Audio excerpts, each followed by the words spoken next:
Hello everyone, कैसे हो आप सभी। तो आज के इस वीडियो में हम डिस्कस करेंगे Arrhenius and Bronsted Lowry theories of acid and base. आज का वीडियो बहुत ही छोटा होने वाला है क्योंकि एक छोटे से टॉपिक के बारे में आज डिस्कस करेंगे।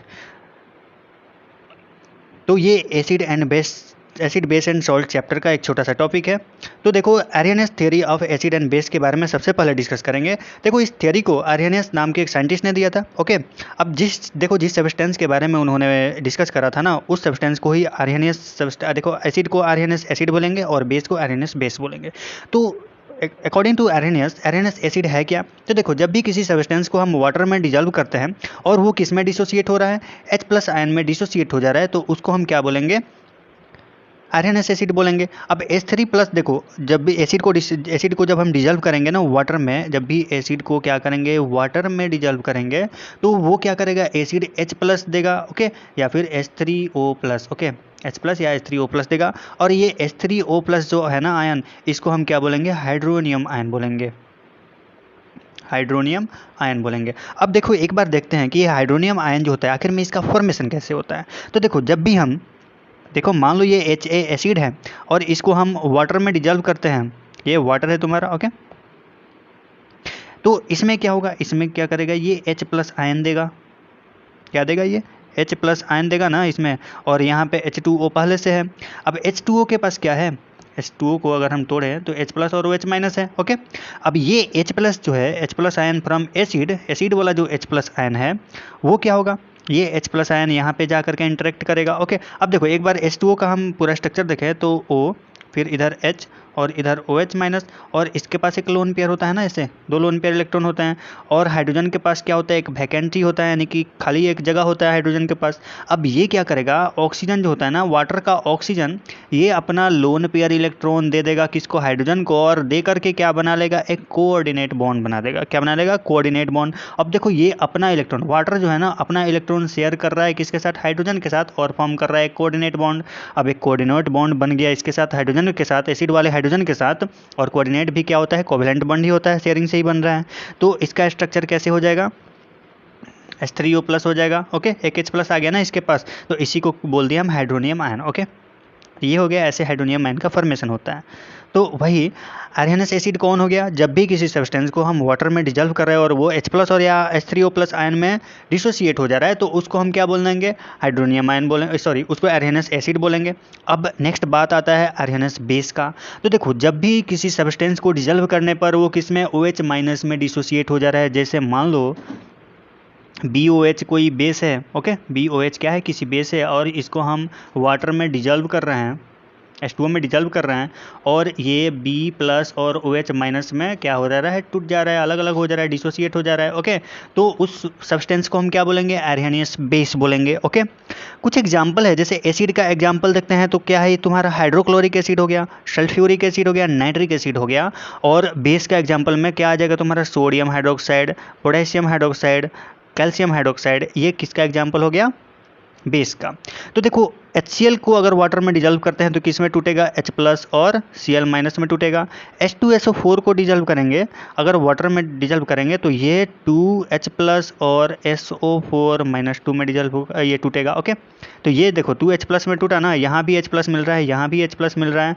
HNO3 नाइट्रिक एसिड को अगर डिजॉल्व करें तो ये H+ और NO3- में टूटेगा, यहाँ भी H+ दे रहा है। तो ये H+ चूंकि डिसोसिएट हो रहा है एसिड से, इसलिए क्यों, कौन सा एसिड होगा, आर्यनेस एसिड होगा। अब बेस के बारे में अगर बात करें तो देखो, सोडियम हाइड्रोक्साइड को अगर वाटर में डिजॉल्व करते हैं तो किस में टूटेगा, ये Na+ और OH- में टूटेगा। KOH पोटेशियम हाइड्रोक्साइड, ये भी K+ और OH- में टूटेगा। और CaOH2 है, ये किस में टूटेगा वाटर में डिजॉल्व कराने के बाद, Ca+2 और OH-, कितना OH, 2OH-। ओके, तो इस प्रकार देखो, बेस को डिजॉल्व करने पर OH- में टूट रहा है ना सारे बेस जो हैं, इसलिए इनको क्या बोल देंगे हम, आर्यनेस बेस। तो कॉमन क्या चीज़ हो रहा है, एसिड को वाटर में डिजॉल्व करने पे H प्लस या H3O+ आयन में डिसोसिएट हो रहा है तो वो आर्सेनियस एसिड हो गया। अब आर्सेनियस बेस कौन हो गया? जो वाटर में डिजल्व करने के बाद OH- में टूट रहा हो, डिसोसिएट हो रहा हो, उसको हम क्या बोलेंगे? आर्सेनियस बेस बोलेंगे। तो नेक्स्ट कॉन्सेप्ट क्या हो जाएगा तुम्हारा? नेक्स्ट कॉन्सेप्ट है Bronsted and Lowry theory of acid and base.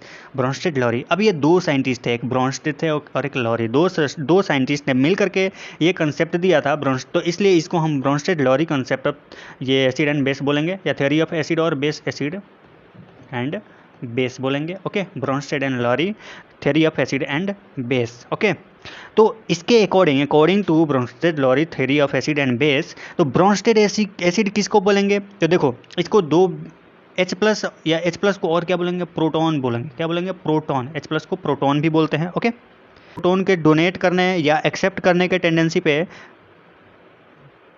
Define किया है। ओके, एसिड और बेस को। तो अगर कोई सब्सटेंस, मान लो कोई सब्सटेंस ए है, ये क्या कर रहा है?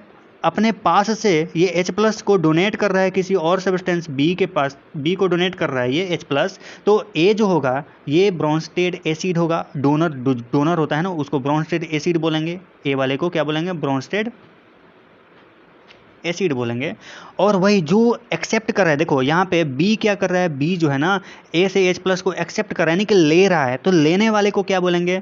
लेने वाले को बोलेंगे ब्रोंस्टेड बेस। और देने वाले को, यानी कि जो डोनर है, उसको हम ब्रोंस्टेड एसिड बोल दिए, और जो ले रहा है उसको ब्रोंस्टेड बेस बोल दिए हैं। तो वही बोल रहा है, अब Bronsted acid is an H+ ion donor, यानी कि जिसके पास कैपेबिलिटी होता है, एबिलिटी होता है टू डोनेट H+ आयन, उसको हम क्या बोलेंगे? ब्रोंस्टेड एसिड बोलेंगे। वही जिसके पास कैपेबिलिटी होता है टू एक्सेप्ट H+ आयन, उसको हम क्या बोलेंगे? ब्रोंस्टेड बेस बोलेंगे। ओके, तो एग्जाम्पल में हम देख लेते हैं। देखो यहाँ पे एक एग्जाम्पल दे रखा है, HCl + NH3 क्या दे रहा है? NH4+ और Cl- दे रहा है। चलो इसका नेक्स्ट स्लाइड में देखते हैं क्या बोल रहा है। HCl + NH3, अब इससे क्या बनेगा? देखो HCl के पास H+ है। ओके, है ना, H+ आयन है ना HCl के पास। और देखो ये H+ किसके पास जाएगा? NH3 के पास जाएगा, और ये बना देगा। देखो NH3 के पास अगर हम एक इसका स्ट्रक्चर बनाए तो H और H, और एक लोन पेयर इसके पास होता है, और HCl में इधर H+, ये वाला H इधर आ गया H+। अब इसके पास एक वैकेंसी आ गया ना, खाली जगह आ गया। अब यहाँ से देखो, जैसे हमने वाटर में हाइड्रोनियम आयन पढ़ा था ना, वैसे ही यहाँ से भी नाइट्रोजन क्या करेगा? अपना लोन पेयर डोनेट कर देगा। इसको लोन पेयर दे रहा है ये। ओके, और हाइड्रोजन को एक्सेप्ट करने के लिए तो लोन पेयर दे करके कोऑर्डिनेट बॉन्ड बना लिया। अब कोऑर्डिनेट बॉन्ड बनाएगा तो ये क्या बना लेगा? NH4+, ये आ गया ना, NH4+ आ गया। और Cl क्या करेगा? ये अब Cl ऐसे ही यहाँ पे, तो यहाँ पे क्या बन गया? NH4+ + Cl- बन गया। ओके, तो यहाँ पे कोऑर्डिनेट बॉन्ड बना करके क्या बना लिया? H+ को अपने पास ले लिया, कौन? NH3। अब देने वाला कौन हो गया? देखो देने वाला हो गया HCl। HCl क्या कर रहा है? H+ आयन दे रहा है किसको? अमोनिया को, यानी कि NH3 को। तो ब्रोंस्टेड एसिड कौन हो गया? ब्रोंस्टेड एसिड जो हो गया HCl हो गया। HCl क्या हो गया? Bronsted acid. और ब्रोंस्टेड बेस कौन हो गया? ब्रोंस्टेड बेस कौन हो गया? NH3, Bronsted base. ये हो गया। ये तो हमने रिएक्टेंट के बारे में देख लिया। अब हम बात करते हैं एक और चीज़। NH, देखो हमारे पास अभी क्या बना है प्रोडक्ट में? NH4+, ओके, और Cl- ये बना है। अब देखो NH4+ के पास अब फिर से एक टेंडेंसी आ गया, क्या? ये चूँकि प्रोडक्ट में बनेगा है, प्रोडक्ट में बना है, तो ये कंजुगेट इसको बोलेंगे।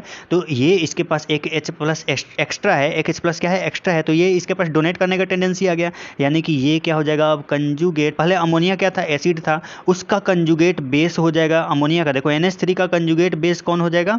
सॉरी, कंजुगेट एसिड क्या हो, कौन हो जाएगा? ये NH4+ कंजुगेट एसिड हो जाएगा किसका? अमोनिया का। ओके, NH3 का।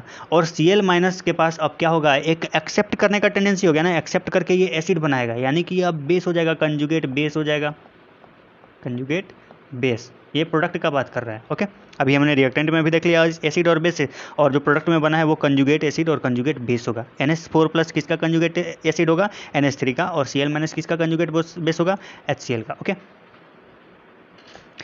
तो यही चीज़ यहाँ पे लिखा हुआ है। देखो यहाँ पे, देखो यहाँ पे यही लिखा है। HCl क्या हो गया? ब्रोंस्टेड एसिड हो गया। ओके, HCl ब्रॉन्स्टेड एसिड हो गया, अभी हमने बताया, क्योंकि उसके पास H+ डोनेट करने का टेंडेंसी है। अब Cl- जो कि क्या इसके पास क्या है, एक्सेप्ट करने का टेंडेंसी आ जा रहा है बाद में Cl- के पास, इसलिए ये कैसा हो जाएगा, यहाँ पे देखो यहाँ गलत लिखा है, कंजुगेट बेस होगा। ओके, कंजुगेट बेस होगा। NH3 ब्रॉन्स्टेड बेस है, क्योंकि ये क्या कर रहा है, H+ को एक्सेप्ट करने का टेंडेंसी है इसके पास, तो NH4+ के पास एक एक्स्ट्रा H+ है ना, तो ये देने का टेंडेंसी आ गया इसमें तो ये कंजुगेट एसिड हो जाएगा किसका, NH3 का। ओके, तो इस तरह से ब्रॉन्स्टेड लोरी थ्योरी भी हम समझ लें और अरिहेनियस थ्योरी भी हमने एसिड बेस का समझा। ओके, इसका वीडियो यहीं पे समाप्त करते हैं, मिलते हैं नेक्स्ट वीडियो में।